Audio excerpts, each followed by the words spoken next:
मी kitchen मध्ये तयार झाली आहे अक्का पापलेट फ्राय. सर्वांनी या.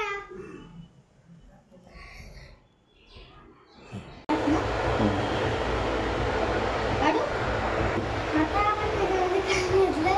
हळद, लसूण, मीठ, अद्रक मसाला आणि व्यवस्थितपणे ॲडिशन केलं. त्याच्यामध्ये खोबरं आधी पण टाकलं. फ्राय करत आहोत अक्का पापलेट फ्राय. तवा ठेवते. लाइटर असं तवा गरम करत आहोत. गरम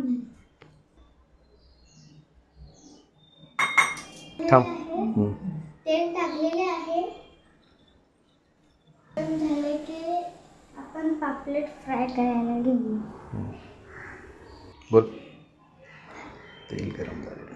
आता तेल गरम झालेले आहे.